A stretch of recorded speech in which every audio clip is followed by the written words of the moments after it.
be here. Obviously, congregating adults, we're so grateful that you're here. One thing that we started last week, we started doing, we started to pray for the needs of our community, the needs of our family, as well as celebrate kind of some of the things that God's been doing. And one of our friends, Tibor, he's been looking for a job for 2 years. And just this week, he actually got a job, which is so cool. Yeah. So cool. It's so cool that, we prayed for this literally last week, and then that week he found a job, which is so cool. So we also have some prayer requests today. If you guys want us to be praying for you, we're going to be praying for you as leaders throughout the week, as well as on Tuesdays and Wednesdays. Or sorry, on Tuesdays, not Wednesdays. Wednesdays maybe too, it could happen. But on Tuesdays we'll be praying for you. So if you guys want to be a part of this, there are some prayer cards on the table. You guys can fill them out, give them to me. We'd love to be praying for you. For this I'm just looking for prayer for direction, for wisdom and discernment in my life. This one is another person, he's looking for a job, says, I pray I'll find a suitable job aligned with my education. And then this one says, I just want more of Jesus. So what we're going to do is we're going to lift these things up to him tonight. So God, we thank you that you are a God who answers prayers. God, we thank you that you are a God who does miracles. God, we thank you that the miracles still happen today, that when we bring our requests to you, Father, that you will answer our prayers, God, that you will answer them. God, we thank you that Tibor got a job this week. We're so grateful for what you're doing within our community. God, we pray for our brother who's looking for a job. God, I even pray that this week just doors start to open up for him. God, the doors are open for him to get the job that is perfect for him. God, the job that's going to lead him towards this future. God, we just pray for opportunity to come. God, I pray for our brother who's looking for direction, wisdom, and discernment. God, I thank you that you are going to just provide the things that he needs. God, you're going to provide the wisdom in every situation, the discernment in every situation, and the direction for his life, Father. We pray for our friend who's looking for more of you, God. I pray that even right now you should start to speak to them. God, you start to reveal yourself to them, reveal your heart to them in so many incredible ways. And I just love this song. It talks about this. He is so worthy of our praise. So what I want to do is I just want to sing that one more time, worthy. And as we sing, I just want to encourage you, the request that you have today, the request that you have, God is going to start to reveal the answers to you. So let's sing that again together.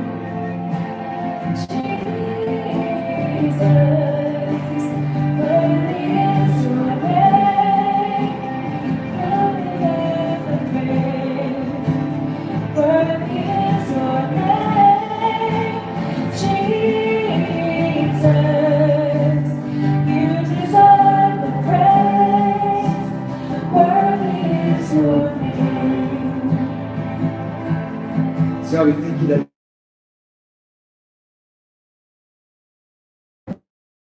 amen. Let's just lift it up one last time. So excited. You're really with us today. Super excited. I want to say thank you for joining us. You guys can take a seat, obviously, in your seat. Cool, if you guys don't know who I am, my name is Dustin. I'm the young adult pastor here. We're super excited that you're with us today. And one thing that's super cool, we have just one quick announcement, actually, is on Saturday, for some of you, I don't know, maybe some of you know, we actually are moving into like the new phase of our building. Basically, we've added some extensions, and on Saturday morning is like the big move day, where we're going to be packing up all our kids' stuff, all the offices that are still left, and we're going to be moving into the new space. And we are looking for people to come in and help us with that, because obviously it's a lot of work. And our staff, we don't I think there's 13 of us available, and that's going to take us hours. But the more volunteers we have, the better. This is for everyone. There's a lot of stuff to move. So if you are available on Saturday to help us move, that would be so good. So that's the announcement. Yeah. Time 9 a.m. We'll be here at 9 a.m. I'll be here at 9 a.m. As far as I know, there's going to be coffee and donuts. Thing, and then maybe pizza after. I'm not entirely sure, but probably that's what happened last time. So if you guys are interested, you guys can show up at 9. It's a really actually fun time because you just get together and it's really funny and you're moving stuff and hopefully nothing breaks, and if something breaks it's funny. And that's just like their office, like their chair or something.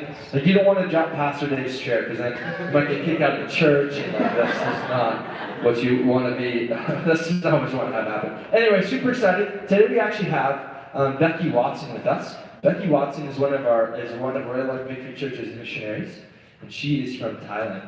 Has anyone been there? Thailand before? Thailand is definitely a beautiful a beautiful place. So what we're going to do is we're just going to invite Becky up, and she's going to be sharing with us tonight, so we can clap for her as she comes to share. So good.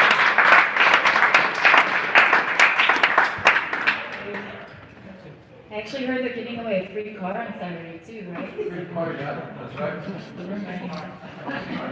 Dustin's car, he doesn't need it. How are you guys doing? Good. Yeah, I'm super excited to be here. Super is the word that you guys use a lot, so I'm trying to, fit in. Just to give you a little bit of a background, my parents moved to Thailand when I was 2 years old, and I was obliged or obligated to follow them.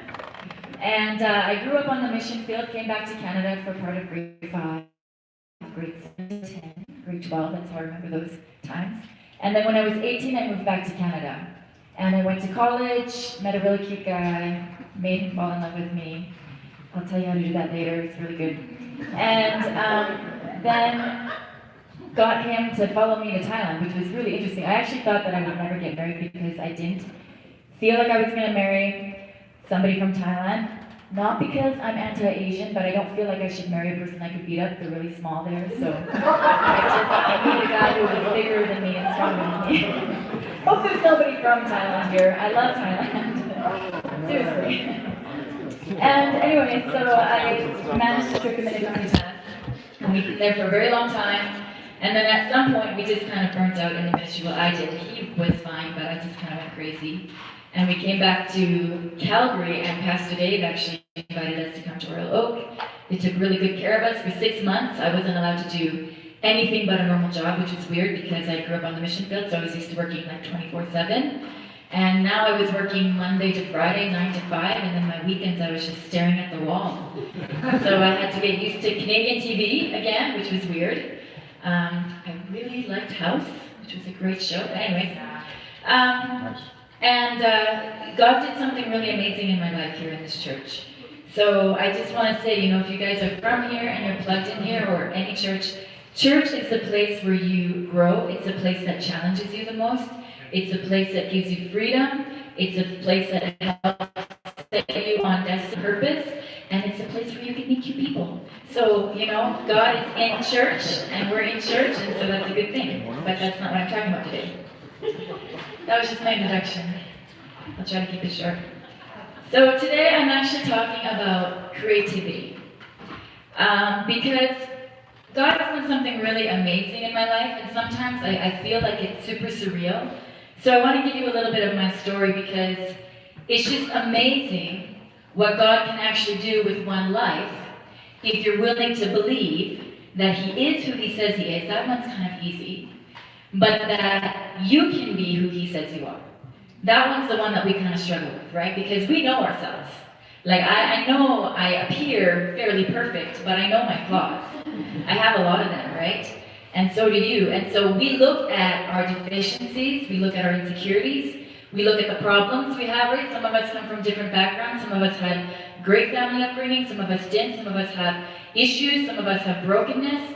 And so we all come from a different place, and we know our own crap very well, right? And so it's hard to believe that, when you look at the person next to you, yeah, God can probably use them, but I'm a little bit of a different story. And we have a hope, but a lot of times we almost feel like our hands are tied, right? You see this vision and this picture of your life where you want to be, and you look at where you are now, and it's like, man, how am I ever going to get from here to there? So a lot of times what happens is we have this big dream, or maybe we have this crazy idea that we're going to do something significant, and maybe it's not all clear, but we all want to do something significant, right? And what happens is we begin to dream, and then we begin to run into life and run into problems, and what we begin to do is shrink our dream. Okay, I thought I would do this, but maybe I'll just settle for this. Or I thought I'd go this far, and maybe I'll just settle for right here, because I don't have the money, I don't have the skill, I don't have the experience, I don't have the opportunity, whatever it is, and we limit ourselves. But God has given us something called creativity. Can you guys say creativity? Creativity. I hate that when people do that when they preach. Creativity. And it's something that God is really good at because He's very creative, right? We all know the very famous verse in the Bible that talks about in Genesis chapter 1, verse 27, right? It says, so God created man. Okay, God created man. That talks about a process. That talks about something that he actually did, right? It wasn't like he was just like, right, and then there you were. Okay, God created man, and he created us after his own image, okay? And creativity is the thing that allows you to face any problem and any obstacle and find a solution. That's all that it is. Creativity is the answer to every problem that you have. Right? It seems simple. All I need is creativity, right? So we'll talk about what that is, okay? The definition for creativity is the use of imagination or of an original idea where something new and valuable is formed. Basically, creativity is just the how. How you're going to get it done. How you're going to break through. How you're going to push through, okay? You guys are all familiar with the story in the Bible about Abraham, right? How he was wanted to have kids and he couldn't have kids. And he was sitting in his tent and he was thinking about it, and God told him to do what? Take a walk outside and do what? Look at the stars, right? The beautiful stars. Can you guys see the stars here in Calgary? There's probably too much light, eh? You can? A little bit. I haven't looked up in a while. Yeah. I was in BC on the weekend. There was lots of stars there. Sometimes I can even see the North Star. I don't even know what that is. That's actually true. It's something when I moved in the first time. And God told Abraham to do what? What was God asking him to do? Was God asking him to actually literally count the stars? What was God asking him to do? What do you think? Have faith. Have faith? Yeah. To imagine that he could have those many children. Ooh, that's the word. God was calling him out to begin to imagine, right? To redream, to rethink. So I want you guys to think about yourself, this moment where you're at right now. You know, I know you have an idea of your future and where you want to go, but there's this other level of imagination that takes us past what society says you can do, that takes us past what our parents are all like, you can do anything, right? But then you're like, I wanna, they're like, nah, that's a bad idea. Don't do that. Right? It's so encouraging until they don't like your idea. They're not so encouraging, right? But God wants us to do this thing where we begin to reimagine our life based on what He sees. Not based on what we know, or what we've experienced, or what other people feel we should be able to do with our lives, right? But based on what He sees. Because His vision for your life is way bigger than yours, right? What He can imagine for you is way bigger than yours. And what happens is, I almost said Moses, but his name is Abraham. Thank you. Abraham goes outside and he looks at the stars, and that's a really neat experience, right? How easy is it to imagine? Easy. Does it cost you anything to imagine? No. You gotta start with imagining, right? The dream is free, but then he has to go back into his tent and look at his 90-year-old wife and go, we gotta make something happen tonight. Right? And I don't know about you, but I think when I'm 90, my husband might not feel this. I hope he does, but I'm just, whatever. We'll just see when the time comes, right? Now that's creativity. Then he really has to use his imagination. And so the imagination part seems like super easy, and that's the fun part. But making the dream the reality is what actually takes creativity. Because your dream is never going to come to pass if you do what other people say you should do. If you follow the steps that other people have already taken. The whole point of creativity is it's something new. It's something different, right? What are you told you have to do to be successful here in North America? What do you have to do? Go to university. Go to university, get a job, Just marry somebody. marry somebody, marry a loser, you're in trouble. If you're like Steve Jobs, then you're good. Yeah, be like Steve Jobs, right? Invent the new Facebook, or whatever, right? Or win the lottery, whatever, right? There's these things that you're told that you have to do in order to be successful. What is the percentage of people you think that actually go through university out of your friends? Did you say 90, 95? Your friends? Your friends didn't even graduate.